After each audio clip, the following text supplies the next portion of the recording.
Good afternoon. Again, this is History 204, HIS 204, History of Islam and Christianity in West Africa. So, going by the course outline that is before me, there are seven topics which are also related, but both of them focus basically on all the seven topics focus on Islam and Christianity. Number one, West Africa before the advent of Islam and Christianity. Two, emergence and growth of Islam in West Africa. Three, factors for the spread of Islam in West Africa. Four, the challenges that limited the spread of Islam. Five, the emergence of Christianity in West Africa. Factors that aided the spread of Christianity. And number seven, the challenges that limited the spread of Christianity. So I'll run everything at a go. All right. So West Africa, the first question is, I outlined West Africa before the advent of Islam and Christianity. West Africa, before the advent of Christianity, featured diverse indigenous religions and complex societies long before Islam arrived around the 10th century or Christianity in the 15th century. These traditional beliefs centered on ancestor veneration, a supreme creator, and intermediary spirits deeply integrated into everyday life and governance among the various people of West Africa. That is to say that the people of West Africa were traditional worshippers, worshipping one deity or the other, or venerating them, but also believe strongly in a supreme being as the creator of the universe. There are quite a number of archaeological evidence showing urban centers emerging as early as 2200 BC, all right, supporting trade and agriculture without external religious influence.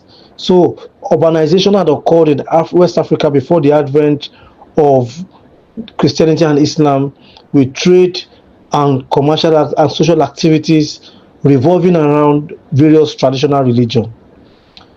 Key beliefs, all right, especially in terms of traditional West African religion, recognize a distant supreme being, as I've mentioned, like for instance, the Inyame among the Akan or Bembe, among the Bambara people, all right, who required usually intermediaries such as lesser deity, all right, like Abasum, all right, or even the among the Yoruba, there is a supreme being known as Olodumare, all right, who is worshipped through the medium of lesser gods like Orisha, Obatala, all right, Shango, Ogun, all right, and these likes. So this demonstrates the profundity, all right, of traditional beliefs among the Yoruba people. So the pre-colonial West African people were not atheists. They also have strong belief in a supreme being which they recognize as God, which they venerated or worshipped through the instrumentality of lesser deities. So ancestors were revered as protectors, for instance, of their descendants. They were honored through rituals, right, including festivals, libations, sacrifices of various kinds of animal, and worshipped in shrines at sacred sites such as trees, in rocks, in river, along river, areas, and so on and so forth. So the spirit of these ancestors were believed to be inhabiting nature, rivers, hills, lightning. All right, and this is why some of these features, as I've mentioned, rivers, all right, have various goddesses, and lesser gods, symbolizing the worship of them. Among the Yoruba, you must have the Oya festival. You have the lightning Shango, which symbolize the god of lightning. And I believe among the Igbo people, Amadioa, all right, also has some symbolism with lightning, thunder and lightning, right? And most of them were consulted via diviners or uh, initiatory, all right, those who were custodian of a particular deity or priest, if you like, all right, and so they perform various socio-economic and spiritual functions within the society. Major societies, all right, in different parts of society, West African, all right, existed, all right, for the preservation of traditional beliefs, and this also helped to engender social, economic, and political progress among the society. Fundamentally, for instance, farmers, all right, even agricultural occupations also recognize the potency or profundity of the various deity, all right, responsible for farming. So farmers among various parts of West Africa also perform various rituals, like fishermen can have various rituals they perform to a particular deity that engendered productivity in their vocation. And this is very profound in many, not even beyond farming, in iron working, right? You have some custodial family who are dedicated to the worship, all right, and offering rituals to the deity, all right, who also oversees the occupation of those using iron, whether as blacksmiths, all right, those who were involved in various vocations that has to do with the use of blacksmith and all of this. And these cultural practices existed among various parts of West Africa.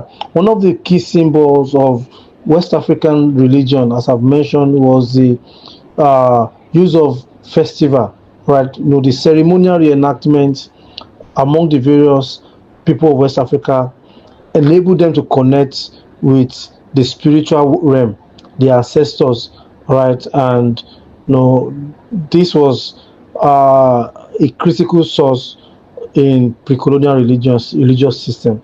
Of course, I've mentioned that shrines and offerings also marked social events, all right, with reincarnation beliefs, all right, allowing ancestors to return within lineage, and these practices persisted alongside with various traditional worship practices until Islam arrived later. So we now turn now to the arrival of Islam in West Africa. Islam first reached West Africa. Islam reached West Africa through the influence of the Berber trader along the Trans-Saharan route. The Berber, Berber, right, around the 18th century.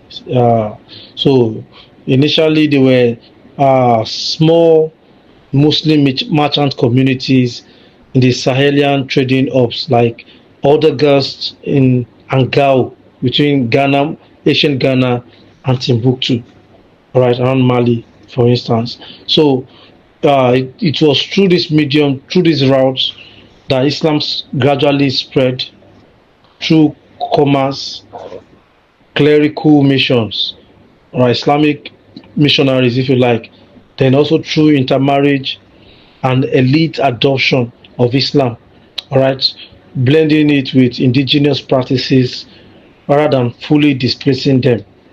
So by the 11th century, rulers in places like Tekro and Gao, all right, so around Songhai and the Mali Empire, all right, marking the start of Muslim states, though most of the rulers in this area converted to Islam. They largely adopted the practice and worship of Islam through the role played by the North African traders and clerics who participated in trade activities along their route. So with this marked the beginning of the development of Muslim community in West Africa, with growth accelerating. The growth of Islam in most cases has been said to have accelerated the growth of key empires like Ghana, the Mali, the Songhai, and later the Sokoto Caliphate. So let's talk about the arrival and early spread, especially how Islam entered via the North African Berber merchant trading in gold, in salt, in slaves from the 8th century. So this was the key the process.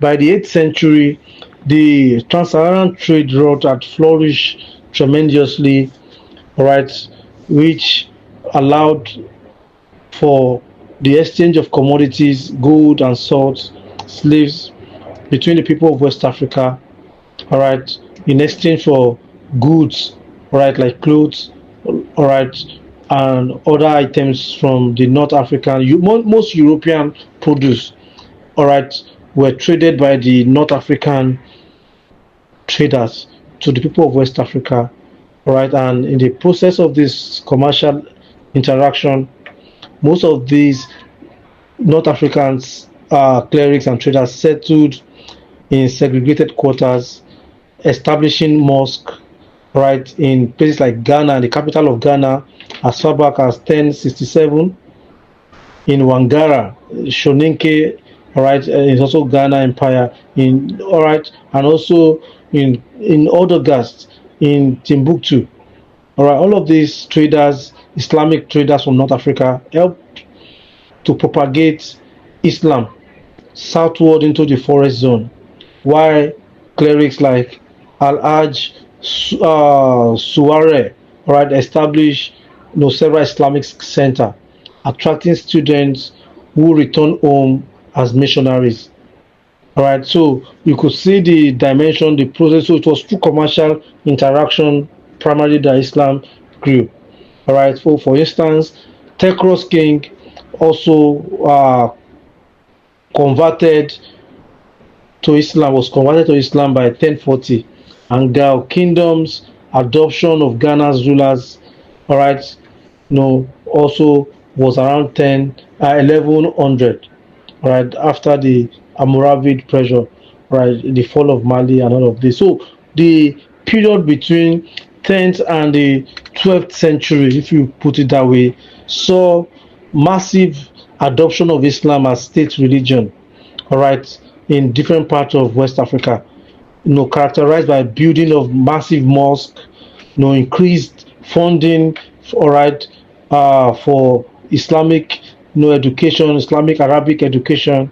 Funding came from Timbuktu, all right, where scholarships on Islamic jurisprudence was encouraged largely. So in Songhai Empire under Sunni Ali, right, Islam also was adopted, although it was blended with traditions. But subsequently, from 1493, between 1493 and 1528, the great Askia Muhammad, the ruler of Songhai Empire, sought to purify the religion, making it purely Islamic practice instead of the ways in which it's been diluted with traditional worshiping.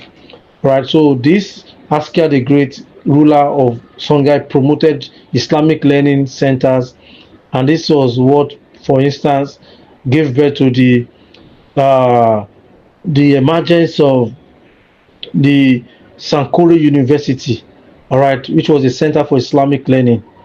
Kanem Bonu also adopted Islam through the influence of Ume Jimmy 1086, with Idris Aluma, his successor, later importing Ottoman texts, Islamic teachers.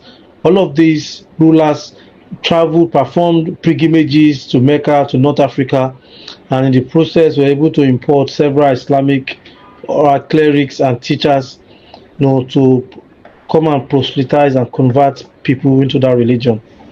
So in other parts of West Africa, especially in the Hausa land, the 19th century jihad, all right, of the Fulani accelerated the growth of Islam.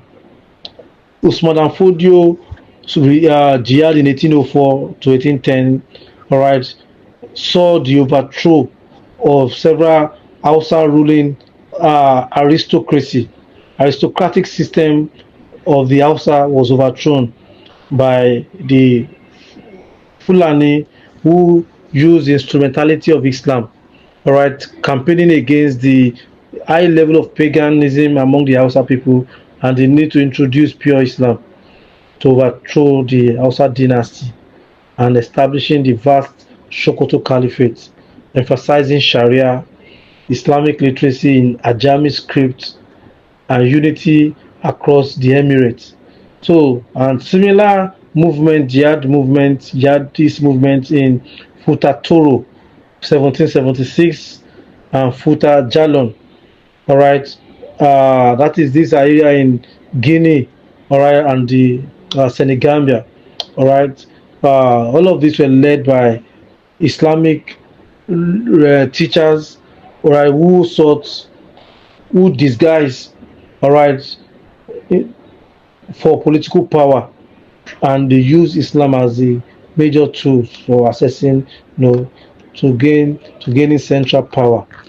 And we can now probably talk about the factors that aided the growth of Islam. We've been talking about the factors, I will mention them. So it was key, basically, that the trans-Saharan trade, all right, was a critical factor in the growth of Islam.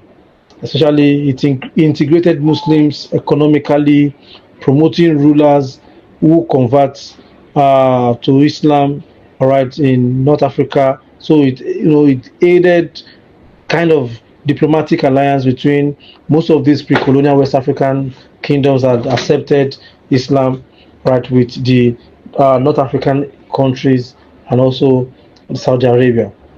So clerics, kings wrote histories like the Tariq, Al Sudan. Some of them wrote pamphlets, all right, in local uh, language and in Arabic and translated into local languages. So most of these rulers in this West African, in the Western Central Sudan, for instance, made several tour, pilgrimages to Mecca, all right, which also reinforce the support they got, all right, and it was on this basis that most of them embark on aggressive jihad, all right, to push for the spread of Islam in West Africa. So the factors that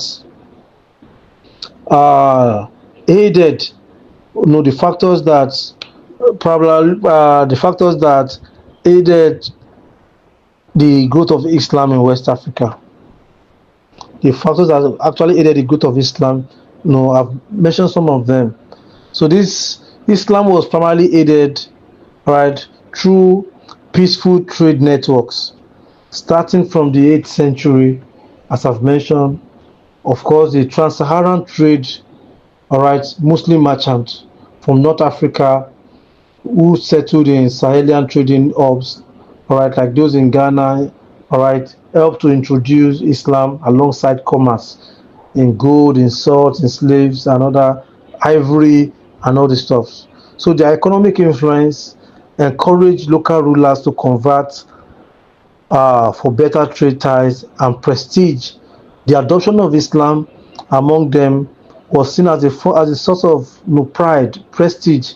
So there was this euphoria that they will be recognized in North Africa. All right, most of them having converted to Islam, made several travels and tour to North Africa and even to Saudi Arabia, and were received with pomp and pageantry. All right, so this was a critical factor, and as seen with Ghana Empire elite, most of them, the king of Ghana and Mali, traveled, lavishing the gold in Ghana on their trip, all right, to Tripoli, all right, to Mecca and the stuff. So activities of Muslim clerics, scholars, for instance, and even Malams, also established religious centers and teaching Quranic science, Quranic education, help to attract more students and pupils who help to spread the faith, all right, upon returning home. So the charms amulet and protective services aligned with local spiritual needs, using their adoption. Most of the people, especially who encourage adoption, propagate the use of charms and amulets, all right, and protective devices as a kind of spiritual fortification which they felt Islam possessed, all right, and this probably propelled many people who were eager, all right, to adopt Islam. Then royal patronage, all right, an adaptation of rulers like the King of Ghana, King of Mali, Mansa Musa of Mali, and Askia Muhammad of Songhai, all right, helped to shape the growth of Islam. All right, this ruler embraced Islam, building mosques, funding pilgrimages, and appointing Muslim officials, all right, into palace administration, all right, which legitimized the religion among their subjects. So Islam's tolerance for polygamy also was a critical factor. All right, Islam's tolerance for polygamy and some traditional practices facilitated cultural blending, okay, of the jihad.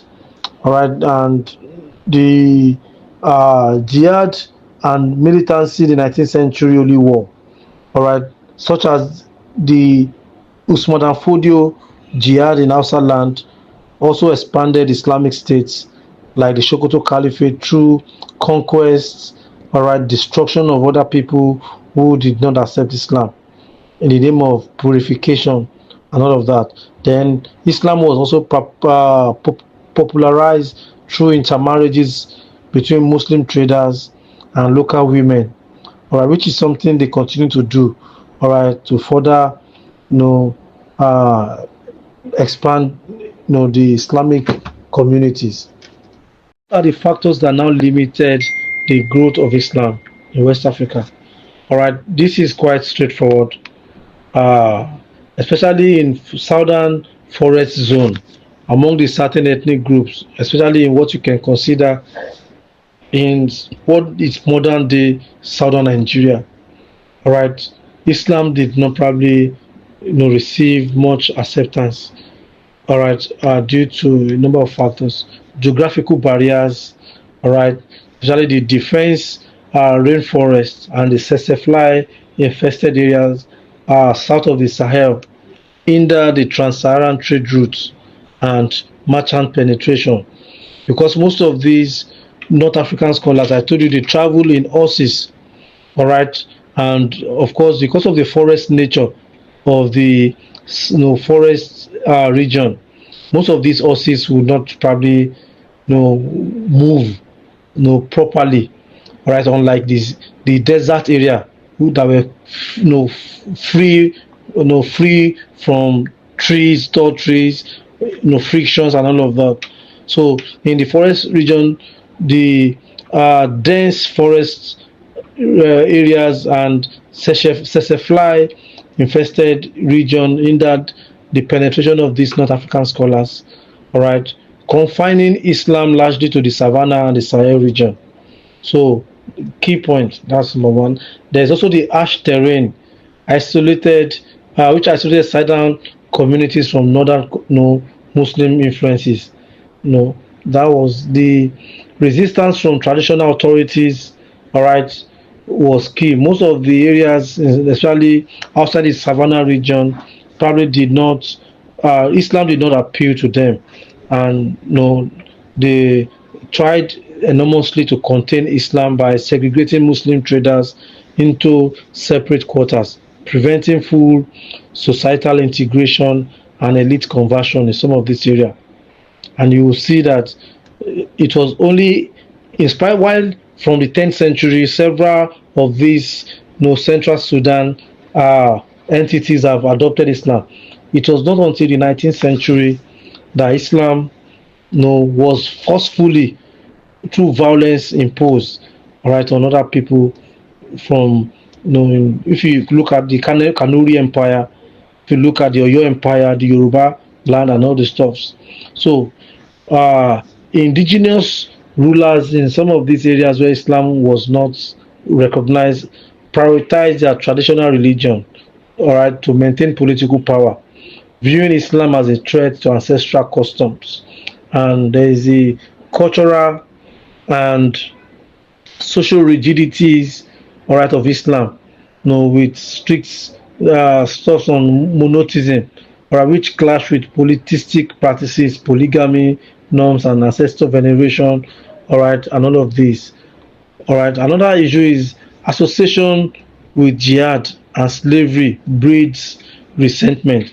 The fact that many people saw Islam as something that is associated with jihad, war, violence, killing other people, all right, because we want to take over, we want to convert them, and also that Islam promoted slavery. This actually breed resentment as conquests like those by the Almoravids alienated non-Muslims. All right, Almoravids, they eliminated non-Muslims, as we saw in the case of other jihads in West Africa. So there is also the competition and the colonial factor. All right, especially competition in terms of especially in the later era when the European started, making their presence felt in many parts of West Africa. The missionary education and missionary activities, allowed the colonial authorities to give some favoritism, especially in southern areas, in the forest area, in Olande, Nigeria, southern area.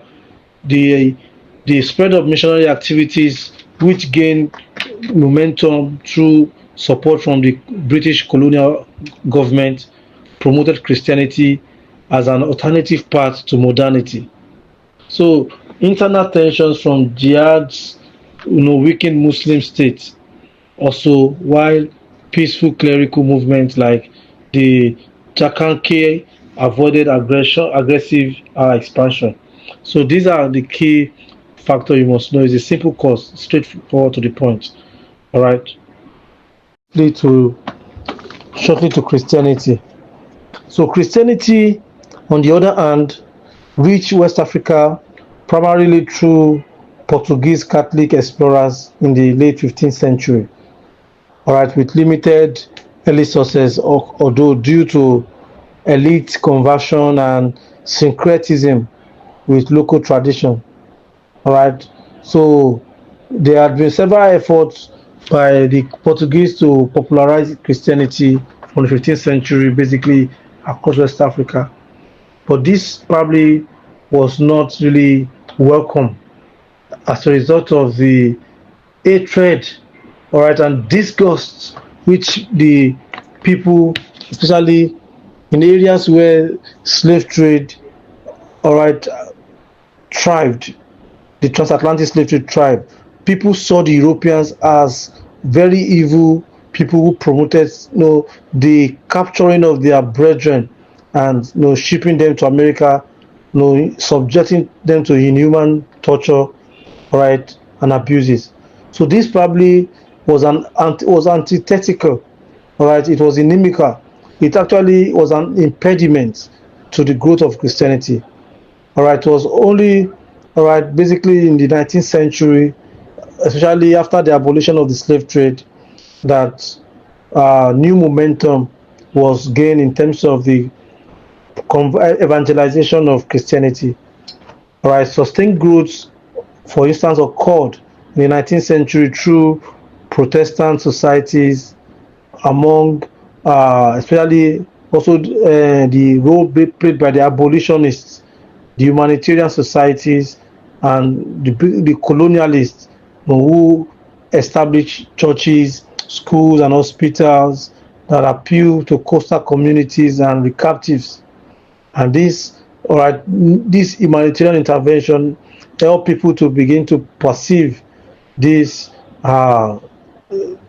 Europeans and missionaries in different light. All right, so it strives with much adherence, Christianity with over 50% adherence in places like Ghana and modern day southern Nigeria. All right, due to the nature of indigenous leadership, all right, in this area. All right, and there were quite a number of missionaries, all right, that grew large in these parts of West Africa. Early Catholic missions, were predominantly Portuguese who arrived along the coast from the 1480s, evangelizing Christianity to the kingdoms like Benin, right? The Benin king to the in the Congo, right, in the southern Nigeria, all right, in different parts of West Africa, in Emina, in Ghana. They built churches and allied with rulers for trade in gold, ivory, and slaves. But uh, century, apart from the role of the missionary society, the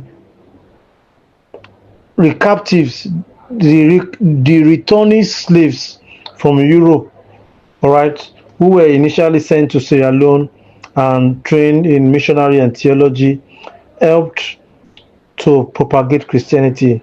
All right, after their theological training in Sierra Leone, most of them were returned as agents, founding churches in Nigeria. All right, and work with several missionary organizations like the CMS at Badagry in 1842, Abeokuta 1846. In Ghana, the Methodists was so strong at the Cape Coast from 1835, uh, and the Wesleyan missionary was probably prominent in Sierra Leone. All right, and the missionary CMS Missionary Society in Sierra Leone was so strong from 1804. All right, Wesleyan Methodists from 1811, the Basel Mission in Ghana from 1828. All of these, all right, missionary effort combined with the role played by the returning slaves helped to boost conversion to Christianity. All right, Basel Presbyterian, for instance, established inland stations like Akropong in 1835 in Ghana, while CMS and Scots Presbyterians advanced into Yoruba land and Calabar, all right, from the 1830s also.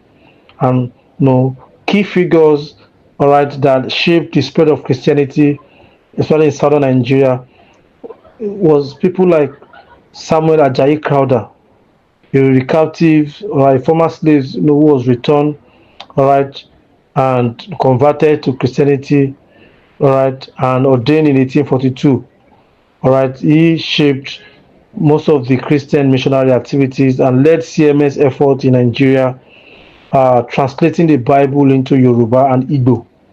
All right, there was also the role played by Thomas Beach Freeman, all right, who was a member of the Methodists, all right, and worked in places like Nigeria, in Ghana, in Ashanti. So there were also several centers where Christianity flourished, like Freetown in Furabe College in 1827. Thereafter, all right, Lagos and Accra became hub with the captives known as the Creole, all right, spreading faith inland into the interior. And the role played by the Catholics also was so strong. They revived several missionary society of African missions in Lagos from 1868, particularly, and by the mid 19th century, Christianity had been strongly rooted in several parts of West Africa, preaching and converting, but fundamentally, establishing providing humanitarian services like establishing schools, establishing hospitals, welfare packages for various people in uh, key. So, with regards to the growth factor, right, the abolition of the slave trade also aided the growth of Christianity. The fact that slave trade was condemned by the missionaries portrayed them in some good light, and people started accepting Bibles from them, healthcare from them, and there was massive momentum. There was good momentum gain with regards, especially as also the missionaries moved to condemn certain indigenous practices, which in some cases hinder the growth of Christianity. So I will talk about the factors that probably propel the growth of Christianity and also the factors that limited its growth. First, the factors that propelled the growth of Christianity in West Africa were probably few. All right, especially from the 15th century. But I've talked about the missionary activities. All right, the role played by the Protestant Catholic Society and also the Church Missionary Society (CMS), the Baptists, the Methodists who arrived from the 19th century, establishing churches, preaching and building missions across regions in Nigeria and Ghana was a key factor in the spread. Portuguese explorers also had introduced Catholicism earlier along coastal areas, converting local rulers in places like the Kingdom of Congo, all right, in Benin, all right, and Badagry, all right. Of course, that came later in the, all right, the so colonial support and trade with the Europeans, all right, opened West Africa to legitimate commerce, replacing slave trade and facilitating missionary access through improved infrastructure basically. So the missions, they are often aligned with colonial goals. Most of these missionary activities align with colonial goals of providing Western education and healthcare that attracted converts seeking social mobility and good life. So this education and social services like schools promoted literacy, Western knowledge, empowering Africans, and embedding Christian teaching through Bible access. All right. So hospital and relief effort during crisis further won goodwill. All right, associating Christianity with progress in some light. So local agencies, especially the adaptation of rulers, their conversion, all right, such as in coastal kingdoms, all right, legitimize the faith and encourage more followers to follow suit. So African-led movement like the Aladura in Nigeria in the early 20th century blended Christianity also with local customs, fostering, for instance, indigenous growth and the elite endorsement of Christianity. Some of those few educated elites, all right, the 19th century endorsing Christianity also helped it to thrive. So, what were the factors? Let's talk about the factors that hindered the growth of Christianity. Several factors, for instance, historically limited the growth of Christianity, perhaps constraining the growth of Christianity in West Africa during its early phase. One is environmental challenges, all right, the tropical diseases like malaria and yellow fever caused high mortality, death among European missionaries. All right, the mosquito, all right, because the prevalence of mosquito, all right, turned the West African region to be described as the white man's graveyard, limiting their sustained presence and outreach efforts. There was also the harsh climate, harsh climate, which further hindered long-term mission stations. All right, while poor transportation infrastructure also isolated remote areas. Missionaries could seldomly travel to some areas because of poor transport system or the absence of it. Then there's cultural and social barrier, all right, which was deeply rooted in traditional African beliefs and practices, which clash with Christian doctrines. Especially most of them was viewed as threats to indigenous customs. Christianity was viewed as major threat to indigenous customs, leading to widespread resistance. The fact that Christianity condemns some local or indigenous customary practices like polygamy, all right, made it quite unacceptable. The fact that Christianity condemned rituals, some of the indigenous worship, and as labeling it idolatry, made people to probably resist Christianity. All right. There is also the language barrier, which slowed communication and Bible translation as the missionary grappled with diverse dialects they had to use to preach.